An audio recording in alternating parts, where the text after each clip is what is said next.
Okay, I hope you can hear me.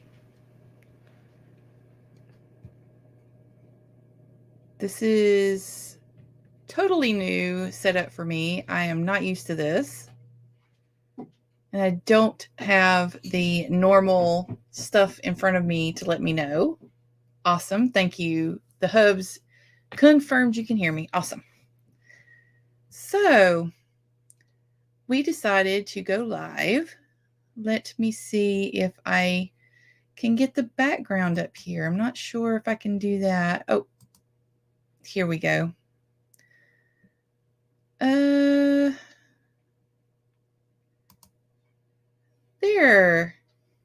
This is fun. I'm learning something and I'm doing something here. Okay. So Dawn, whom I know is Tina, so I may call her Tina, is just got off work. Like, she's the one that is constantly working right now because of the holiday season. When it comes to a lot of places, people are taking their time off at the last minute before they lose it. So she's having to work a lot. And so she said that she's going to be here. She's already confirmed. She's just trying to get herself ready, which I don't blame her, because going live in front of a lot of people, it's kind of nerve-wracking. I've had nervousness all day about this because I've gotten used to doing sprints, but doing something like this is a little different. It's kind of more of an impromptu situation. Anyway, we're here to celebrate our new release. Let me see if I can get this over. There we go.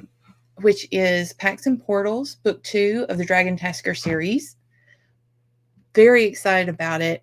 I've been holding onto this cover for a year because, for those that don't know, I got a diagnosis and I had to go in for treatment for ocular melanoma, which cancer in the eye. So I had to put a lot of stuff off and I had to slow down. You can't go as fast when it comes to stuff like that. You can't read as much. You edit as much. You've got to give yourself breaks. So this book was supposed to be released in March at the latest. And so here we are. It is released. You can purchase it wherever you want. I have the links in my description. And also, if you're lucky, there is a book launch giveaway that I've pinned in the chat for everybody. We are giving away 5 copies of each, or a copy of the book 1 and book 2 to 5 people. So be sure to hit that giveaway and do what you got to do to get your entries in, because there's a limited time on that. So I'm going to say hello to everybody, or I'll try to. Also, trying to keep up with comments on here is a little bit different. I'm going to be looking over to the side because that's where I've got my YouTube chat, which I kind of like the YouTube chat. It shows me everything as it happens. I want to see. Let me see if I can do that. Oh, look, it works. Nothing blew up yet. Yay. Okay. So we have here so many people. So happy to see everybody. So Mama Maggie, everybody, wish for the best when it comes to her eldest. She had get into apparently a wreck earlier, so she had to take off and take care of that. We have HK Darkwood here. If you have not seen the redone website, it is her design that is on the back of the tarot cards when they flip on my website. So if you go to the website, scroll down to the bottom, and that menu that is made of tarot cards of our characters, the back side of it is hers. Let's see. I've got the giveaway, and then RC Scott showed up, of course. Then Felicia, hello. And Kay, thank you. Kay has helped me out, making me less nervous about StreamYard. She's willing to go through step by step with me, and she even made little videos for me, which was great. Helped me out a lot. And hello, Sam and Rachel, the other Rachel, in our streaming sprints. Hoping everybody's having a lovely day. Jocelyn made it with her unicorns and cowboys, and the Blind Sisters. Hello and thank you for the congratulations. Rita's here. Rita's also been going wild this year. She has basically, I think, written 2 books, and she's still going strong. She's taking HB90 right now. So she is one of those that really gets meticulous with her writing. So I'm looking forward to seeing her work. Don't forget to enter. Yeah. So thank you. Thank you with the You Got This. I need that. I'm talking like crazy because of my nerves. So sorry. The Writing Sisters. Hi, smash the like button. Awesome. Thank you so much. Morningstar. Morningstar is still at work, but congrats. Thank you, Morningstar. Morningstar is fabulous. She's been a beta reader of mine over and over again. Same with Sam. And they have been awesome for me. They were able to help me out with the stumbling blocks that I had on book 2. Jenna, thank you for the congratulations. And Inka, so good to see you too. And self-pub with Andy. Andy, awesome. I'm glad you were able to make it. I wasn't sure that many people would be able to make it today. So we had to make it a little bit, higher in the PM, which is not normal for me. I also want to credit the art of Donica. Donica is my book cover artist, but also you see the scales behind me. They're also a main feature on my website and on several of the books. They're Cineas's scales. I described what I wanted, how they would look, and she came up with a beautiful background made with them. And she's also on the cover of The Vampire's Dragon, which is the next book to be out, which is the second book in the prequel series. You'll actually get to see an image of Cineas, which is, she did a really good job of finding the right dragon, which I'm very impressed with because he's my main character. Let's see. Yes, the Cool Dragon book has arrived. Congrats. Cineas isn't a good guy. He's a bad guy, but he's not a bad guy. He's one of those characters that I guess you would just have to realize what he's gone through. And that's where he's gone to. And I guess that's something that I could get into since we are here talking about our books. This book in particular is a bad boy. Yes, he is. Yeah, he is. The come here, baby, kind of bad guy. Yeah. At first, he's the stay away from me kind of bad guy. He's the I want to tease and I want to play around, but he does have a heart, the good old I can fix him is exactly how Gabriel acts. Gabriel is our other main character and is portrayed by Tina, or Dawn, as she's known on the books. That is her character. The way that we do our collaborations is that each of us have characters, and we go back and forth with those characters as if we are, well, actually, to me, the way I always put it is my character is in my mind and in control at that point. And I'm just typing out what they're doing and what they're saying. And she comes at it from the same point of view. Gabriel is her character and Cineas is my character. Sebastian is her character. Samantha is my character. There are so many that we've come up with over the years. We've been writing this book. We've been writing these books for 20 years. Kid you not. We never thought that we would publish anything. We were just doing it as a hobby. But the more we looked around at comparable titles, the more we thought, why not? Let's try it. So here we are. It has been one huge roller coaster. So I've got things up here that I wanted to get into, and I'm going to go ahead and do that. Also, if you have a question, be sure to start with Q and then ask away, and I'll be happy to answer.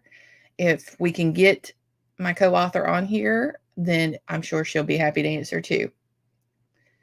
What made you to take the leap out it out there? Okay. So we always wrote characters that were kind of from different backgrounds, whether it be like LGBTQ characters that were in polyamorous relationships, things that where we come from, a lot of it is kind of taboo. And when we got into having friends and being part of some of the lifestyles and some of the situations that were going on, and then seeing some of the struggles that were happening, for me, it was more of a, hey, we're writing these and we're keeping them to ourselves, and that's not right. We need to, if we share this, that'll help normalize and help out with some of this stuff. I mean, who knows? Somebody could read it and see something from a point of view that they never thought about. And so that's why we decided to go ahead and try it. We're sharing our stories and our characters, knowing going in that we may never make tons of money like some people. It would it be great? That'll be great. But the main thing is to share it and to maybe let people see something from a different point of view. It's kind of like some people don't really get into, for an example, some people may not get into biblical stories, but when you have one of the main characters is actually a lion instead of a person, they might get into that more. Well, we just have characters that are more relatable because they are so different. They're supernatural. So that's where we are. Hello, Shannon. It's nice to see you here. And thank you. Shannon is also going through a lot with publishing. I think everybody here has got plans with publishing or has already been published. So that's been great to see everybody. So that gets back to kind of getting to know us. Like, I came from a strict conservative background. I grew up in Alabama, and most of my family were churchgoers. We have specific rules of engagement down south, and lots of secrecy and lots of things going on that people don't see or don't understand when it comes to the nuance of the different cultures that you can be part of. And so I kind of started writing stories when I was 11 years old, and most of the characters were caricatures of people that I saw around me, or they were or the setting was kind of like things that I saw around me. And that is where I come from, and a lot of my writing, you can see it involved in my writing.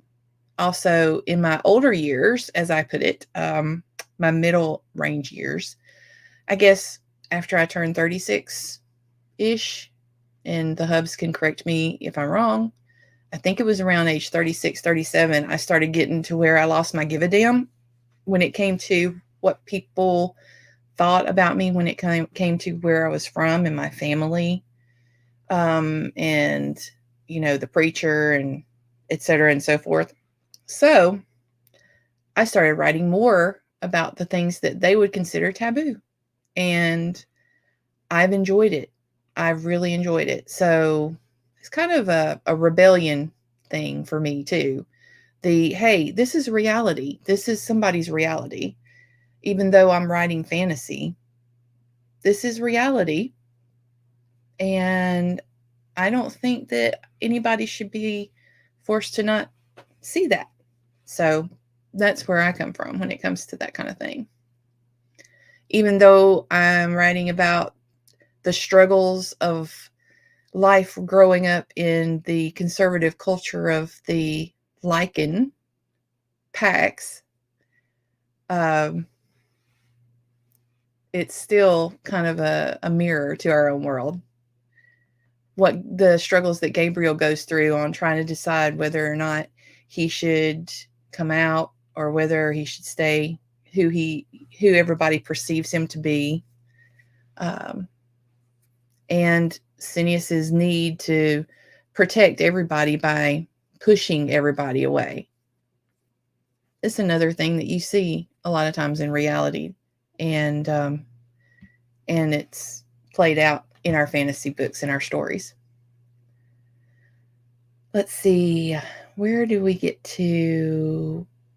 Bear preaching. Q. How do you make fantasy creatures cool again?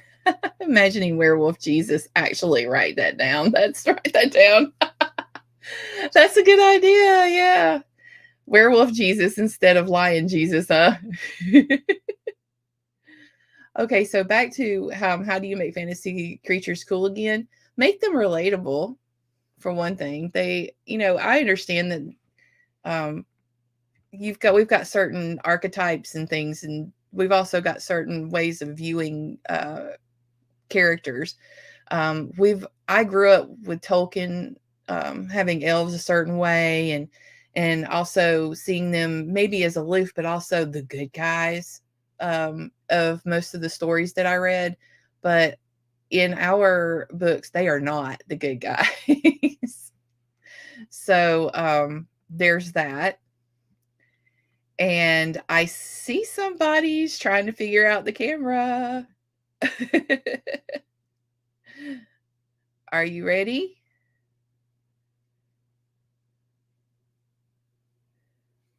Let me ask her if she's ready. Hang on.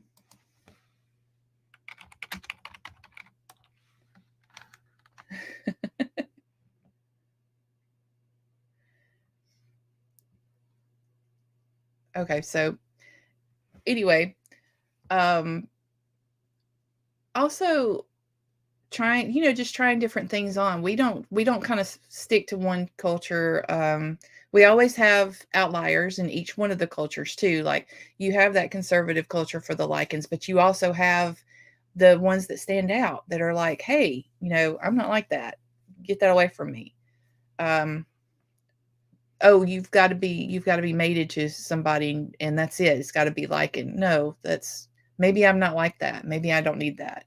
Then you've also got the dragons, who are very gray characters. They have lived long enough that, I don't see the point in making them completely just all wise and all knowing. They need to be realistic. And I'm waiting to see. I see her typing. Ooh, let's see. Because she may want to answer that question too. Okay, so she's on her tablet. So if it looks kind of shaky or whatever, just she's making faces at me. Stop it. Okay, I'm going to add you to the stage now. Here we go. Let me take this down. What? There's Dawn. Look at that. She exists. So we have a question. And I've answered what I can answer. The question is, how do you make fantasy creatures cool again? How do you make fantasy creatures cool again? Can you hear me first off? Yes. Oh, okay. Just checking. Because I don't even know if anything works. How do you make fantasy creatures cool again? Well, first off, I like to mix the different traditions and cultures. So, like, I have Native American in my background, and so I like to mix that with the mythical, and that's what I do with the lichen. So that's where a lot of that comes in, and um, and that's how I make it cool. So that's how I do it. I don't know if that helps, um, but that's how I make them cool. It gives a little twist. I just kind of add a little bit of the culture of the different uh, backgrounds to the different I don't know how different traditions, different religions, different things like that. Yeah, that's one of Sorry, the I'm not things I doing was good talking in about, is front of making people. them more realistic, because they're from cultures that we've encountered, or they have certain ways about them.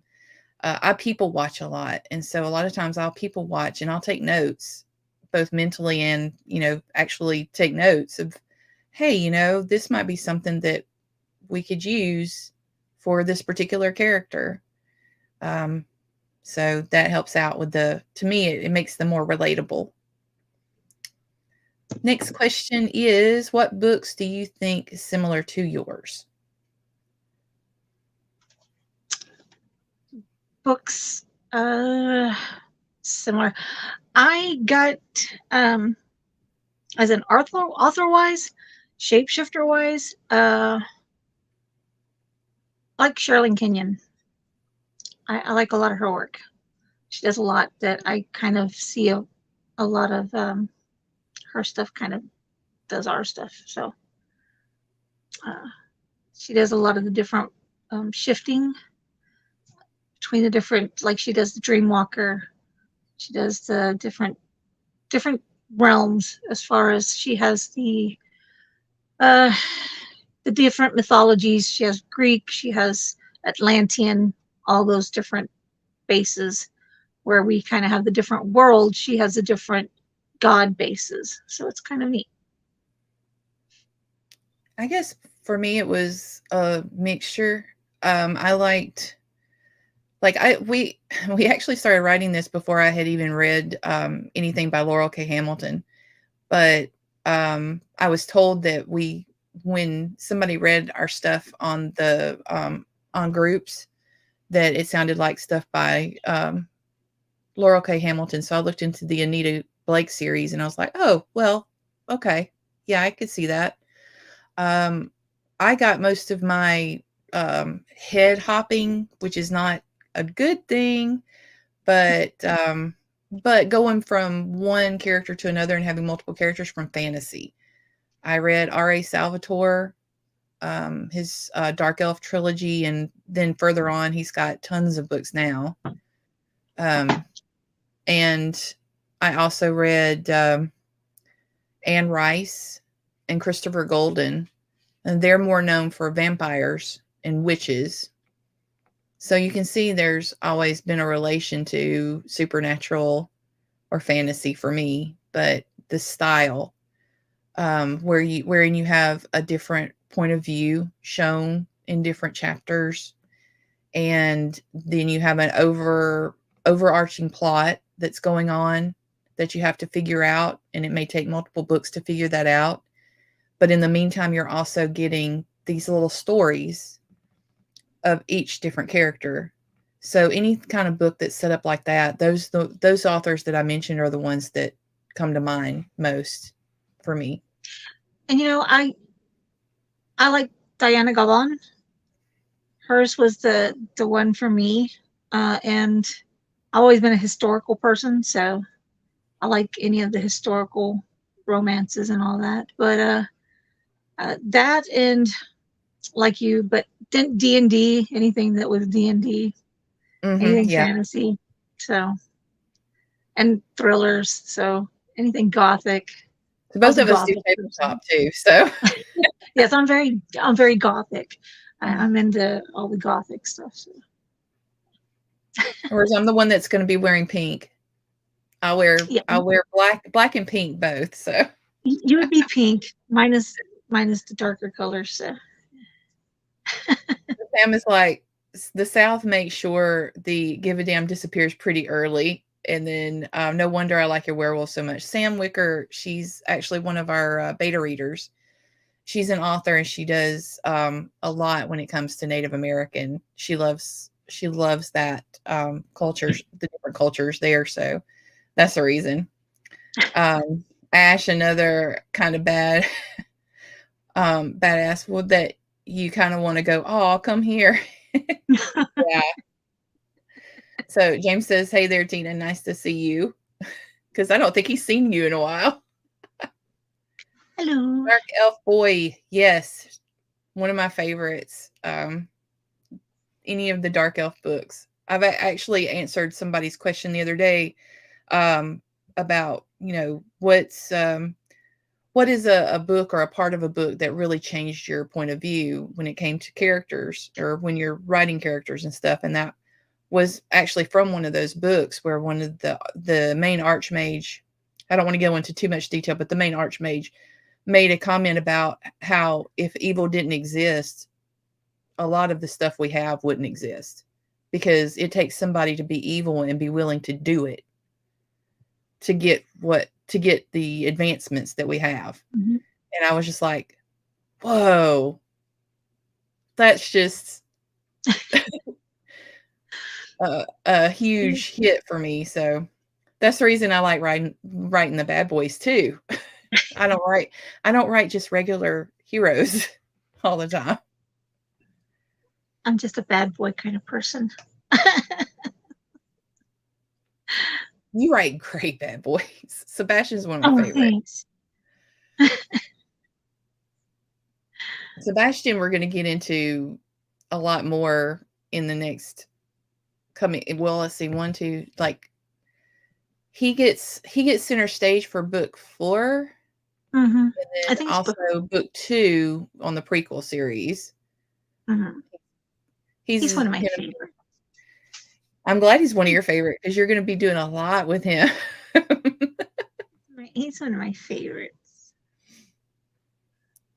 Is he your all-time favorite, or is there somebody He, else?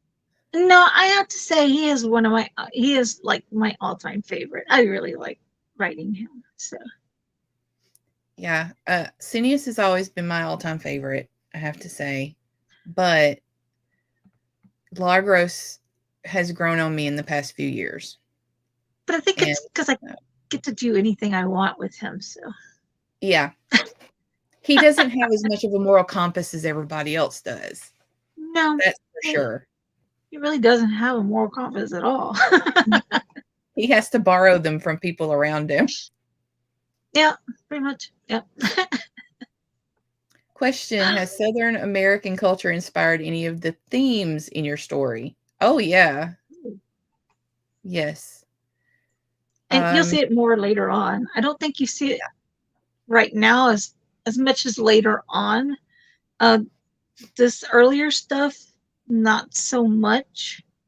But I know when you get later, definitely. I know the pack book you see it because, of course, the lichen. Anytime you see the lichen, you see a lot more of the southern culture. So, but again, like I said, the Native American and the southern stuff more comes out more with the lichen. So can't help it. yeah, for me, the big the overarching theme of the first huge plot is the dragons are blacklisted, so Mm-hmm. they have no rights. They have to hide, and I think a lot of people, including even Gabriel and Cineas especially, have masks that they wear. They don't show people who they are because of how society would treat them. One literally would get killed. The other, in certain situations, might get killed, you know? So it kind of, for me, goes back to um, having witnessed certain things in the South that weren't so great. Um, so I don't mean to take it to a low part, but there's some themes that are out there that it's like that's kind of what I wrote it from, that point of view of, oh, I shouldn't be myself around these people. I need to kind of hide.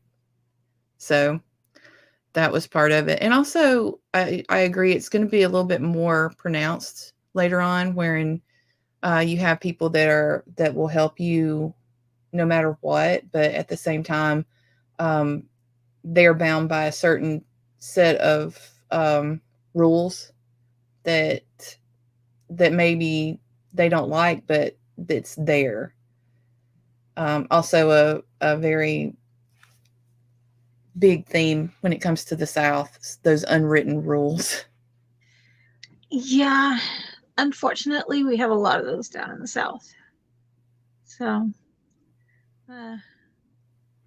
So Rachel says Dritch should have ended up with Dove Falconhand, and that is the hill I want.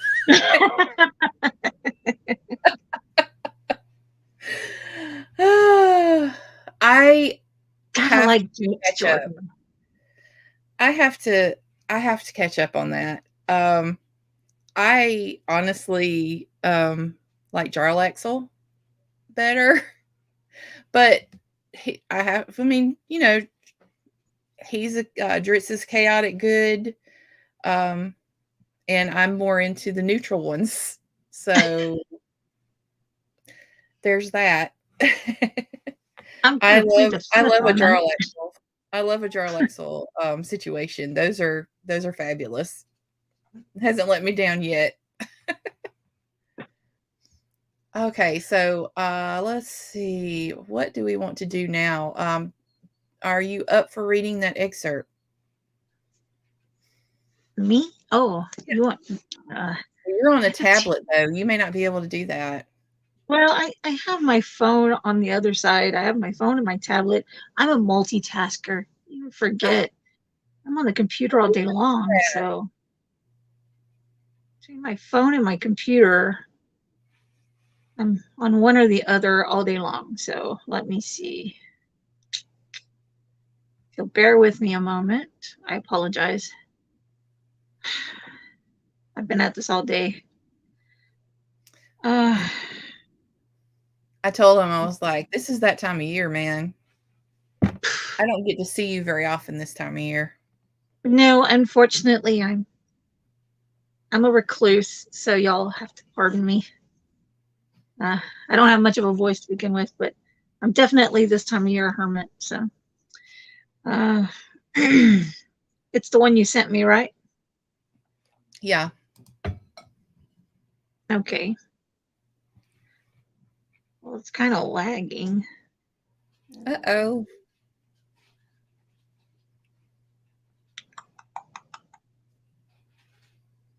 There we go.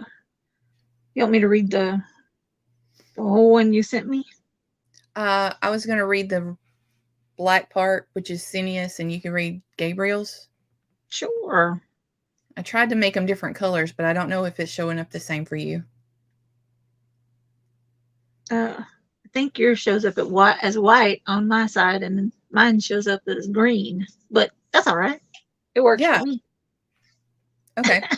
I'll start us off. This is an excerpt wherein basically my character needs to apologize.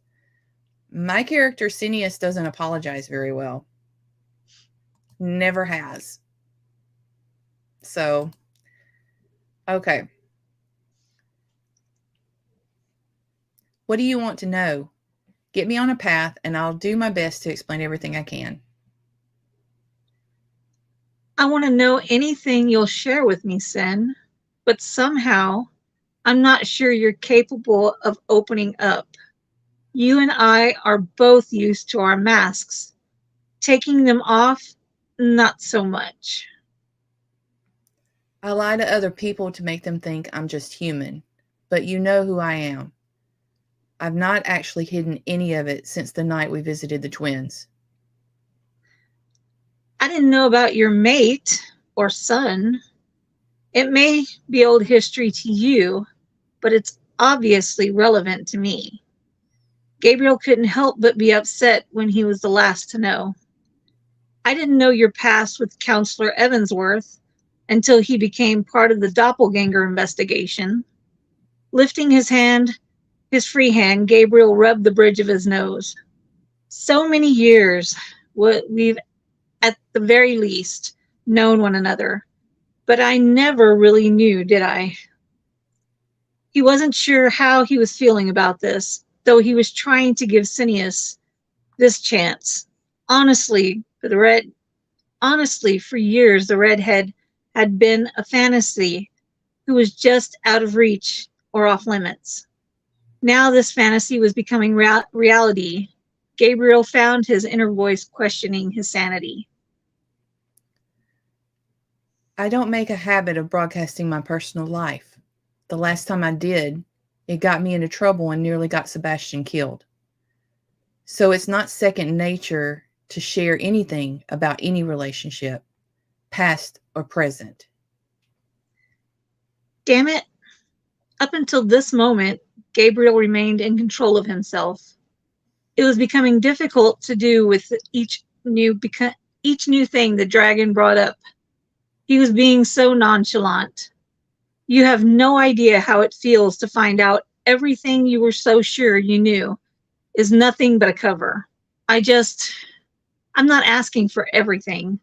His emotions were running a little on the high side. It was all about the dragon and what he was saying and how he was treating the situation. I would be content just knowing at least a little about you. I'm trying to tell you, give me some credit. There was a harsh shushing coming from the nurse's station down the hall. Sorry, he sighed heavily. I'll try to be quiet. Jean-Michel turned to walk further into the empty waiting room, closer to the windows. Hearing Gabriel step closer, he turned to the man and whispered, I am Jean-Michel and Cineas, both in the same. Only one is a name, but the person I am, he is, we are. I don't act. I put on a bit of a show with the accents, but it's still me. So don't feel you don't know who I am. It began raining. Gabriel's hand clenched and unclenched into fists at his sides. No, they aren't the same. It may seem that way to you, but you aren't looking at it from my side. You never try to see the same things from other people's perspectives, do you? That's why Myra was so damned upset. I've lived thousands of years.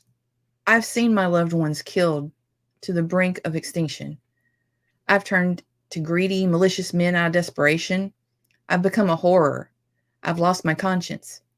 I cannot imagine how many people paid for the wrongs of their ancestors at the edges of my sharp claws and the pyres lit from my jaws. And for all I know, I may have more than one dragonling. So you're going to hold fucking against me. You best be prepared for more. I'm a dragon, not a human, a sinner, not a saint. So he turned to face Gabriel, streaks of lightning in the sky behind him. His eyes glowed with the collection of light, the pupils now draconic. You need to decide what you can accept and what you can't.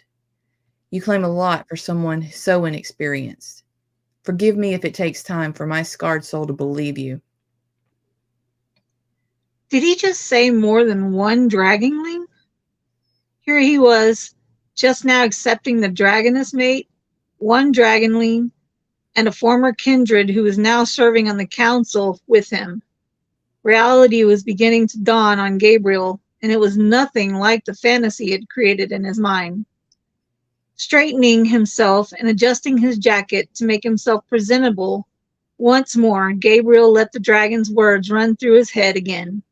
His chin went up just a notch, and there was a nice slow inhale before Gabriel cleared his throat.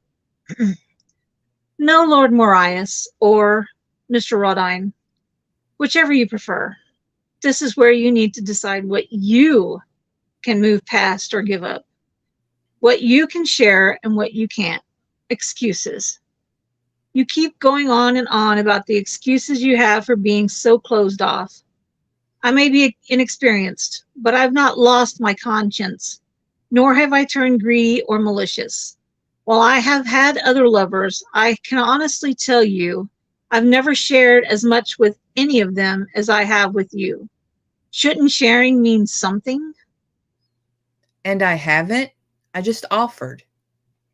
Not because you want to, because you feel obligated. He swallowed and slid his hands into his pockets while he tipped his head back on a harsh, rough sounding chuckle. I've answered all of your damn questions time and again, even those you never asked. The easy mental connection was no longer present as Gabriel chose to secure his mind once again. What the dragon enjoyed prior was mutual because Gabriel foolishly thought they were both equally invested. Now he wasn't sure. What do you need or expect from me? Jean-Michel asked, his eyes human once again. His hands went to his hips. Nothing. Frankly, I'd rather not hear anymore. Not like this. I have cases to build and business contracts to review and sign. So if things are stable here and I'm no longer needed, I'll call for a car. Gabriel looked at his watch to check the time. Call me with any updates and I'll call you for anything I need you to do. When you feel like meeting up again, let me know. If I have the time, we'll make arrangements. As the counselor turned to go to the elevator, he pretended not to feel the dragon's gaze burning into his back. Sometimes silence was necessary for finding one's voice. That was actually kind of fun.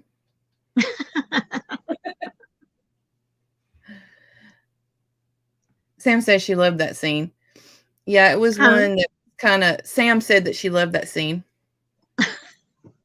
I actually got the older version of it because I was running out of time, but it's okay. The idea is that,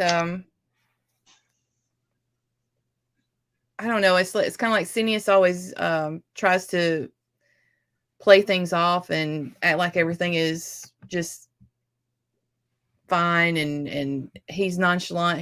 And Gabriel called him on it. And all this time Gabriel's been giving and giving and giving, and like one of the questioners were talking about, it's like, oh, I can fix him. He's got that attitude, like, I can fix him. He's my fantasy. I can fix him. He's fine. But he's not exactly fine. And it's not going to be easy. Yeah, well, Gabriel's a fixer. But then Gabriel's not really completely 100% fine himself, so, you know. I see an intro to new gaming streaming content, R&D reading hour. Oh. Okay, so I think we've covered everything. Tina, I explained where I was from, and kind of my background a little bit, if you want to go into yours. I'm boring. I'm not that interesting. I'm from South Texas. I'm a nurse. I've been several different things. I'm a mom. I'm a wife of 30 years. I'm a nana to 3 grandkids, a mom to 1. Coming up on the anniversary. Yeah, my Ooh. anniversary is Saturday, actually. Yeah. See, been a corrections officer, been a little bit of everything. So, been a corrections nurse. Now I'm lazy. I work from home. But See, yeah. she could write stories about her adventures too. Yeah, I've done a lot. So, but yeah. So I've been writing off and on for years. But I like Rachel and I have been writing forever together. So it feels like forever. Hey, I've been through all of the grandbabies. Yes, you have. I think our kids were, God, Rachel, how old were our kids? Jesus. They were in, what was it, junior high when we started writing, or was it even earlier than that? It was probably earlier than that, wasn't it was earlier than that. It was earlier than that. It was in the late 90s. So yeah, it was earlier than that. Yeah, because I was Before a we moved corrections to North officer. Carolina. Yeah, I was a corrections officer, so it was before that. Yeah. So I think it was a while. Let's see, I had my girlfriend at that time, right? Yeah. So James said Jack was just born in a toddler in the beginning. That's Yeah. 2001. I think actually it was before that. I think it was I think 99. it was before that. I think it was what 90. Look, I still remember AOL, and I still remember hearing the dial-up sound when we were getting on groups. Yeah. Remember MSN groups? We were in Yahoo groups. We started in Yahoo groups. Yahoo and MSN. Yeah, we went from Yahoo groups to MSN groups, and then we went back to Yahoo groups. Yeah, because we bounced.